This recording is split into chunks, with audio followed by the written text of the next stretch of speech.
بسم اللہ الرحمن الرحیم۔ السلام علیکم دوستو، امید ہے آپ سب خیریت سے ہوں گے۔ مولوی صاحب نے شادی کی پہلی رات میں گھونگھٹ اٹھانے سے پہلے اپنی پگ اس کے قدموں میں رکھتے ہوئے صاف الفاظ میں بتا دیا، مجھے معاف کر دو، میں حق زوجت ادا کرنے سے بالکل قاصر ہوں، صرف اپنی والدہ اور بہن کی خواہش کی خاطر خود غرض بن گیا ہوں۔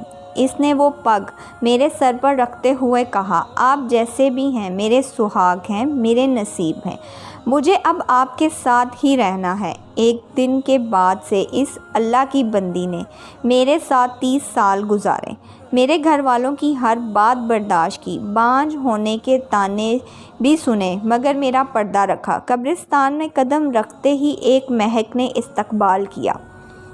یہ خوشبو اس سے پہلے کبھی نہیں سونگھی تھی اور نہ ہی محسوس کی تھی۔ میں ہر جمعے کو صبح فجر کی نماز کے بعد اپنے والد صاحب کی قبر پر فاتحہ خوانی کرتا تھا اور وہاں سے ہی اپنے آفس چلا جاتا۔ ایک عرصہ ہو گیا تھا، مگر آج میں نے قبرستان میں ایک نئی خوشبو محسوس کی جو بے چین کر رہی تھی۔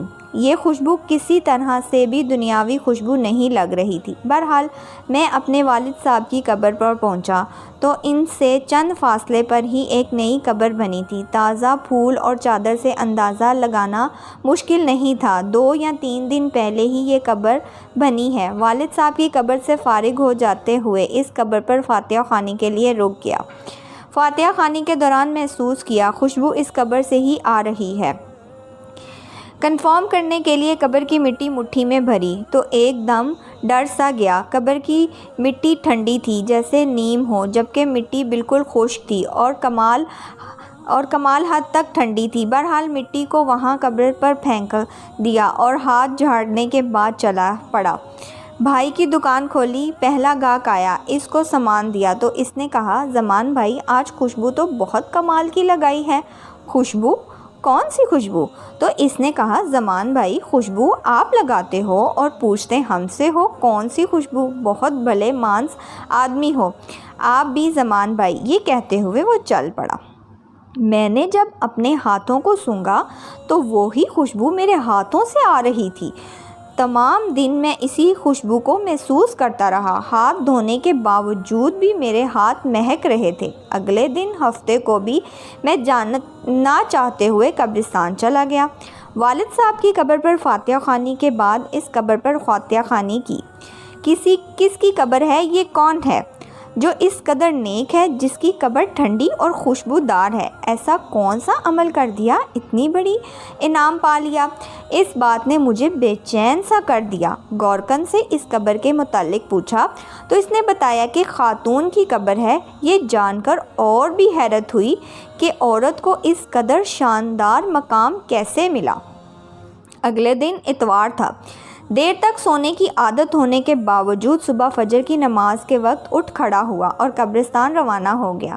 قبرستان میں داخل ہوا تو کیا دیکھتا ہوں، اس خاتون کی قبر پر ایک آدمی قرآن خوانی کر رہا ہے۔ میں والد صاحب کی قبر پر فاتحہ خوانی کرنے لگا۔ فاتحہ خوانی کے بعد میں نے اس آدمی کی طرف دیکھا جو دعا مانگ رہا تھا۔ جیسے ہی وہ دعا سے فارغ ہوا تو باہر کی جانب چل پڑا۔ اس کے جاتے دیکھ کر میں بھی اس کے پیچھے ہو لیا۔ جیسے ہی وہ گیٹ سے باہر نکلا میں نے آواز دے دی، سر بات سنیں، 1 منٹ پلیز۔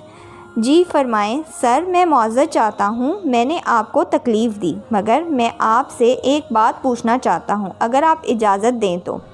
جی پوچھیں، کیا بات ہے؟ انتہائی محبت سے اس شخص نے جواب دیا۔ شکریہ، جزاک اللہ۔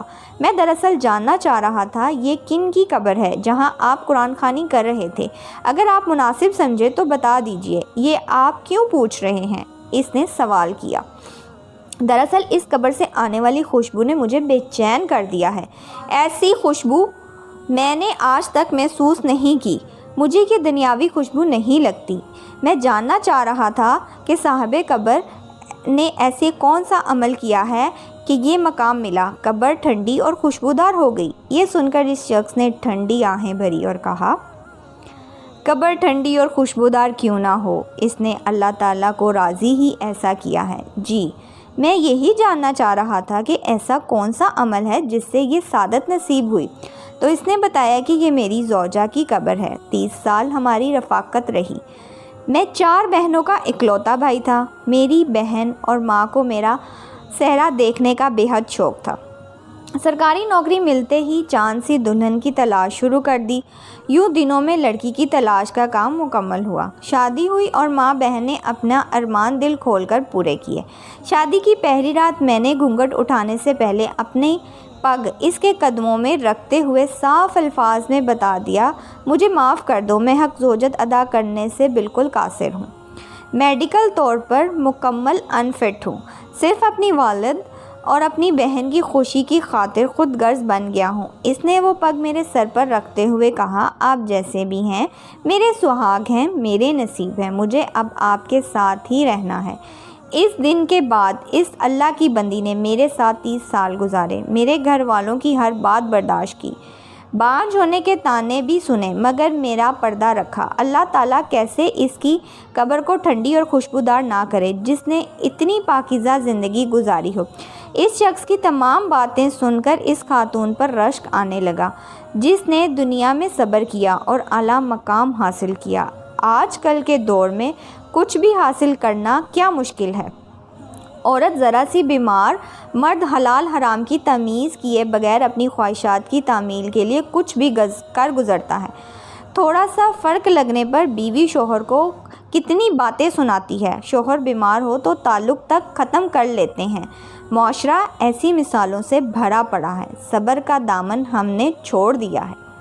اللہ تعالیٰ ہمیں دین کو سمجھنے، اس پر عمل کرنے کی توفیق عطا فرمائے۔ اللہ پاک ہم سب کو ہدایت دے اور اپنے ماں باپ کا احترام کرنے کی توفیق عطا فرمائے۔ آمین۔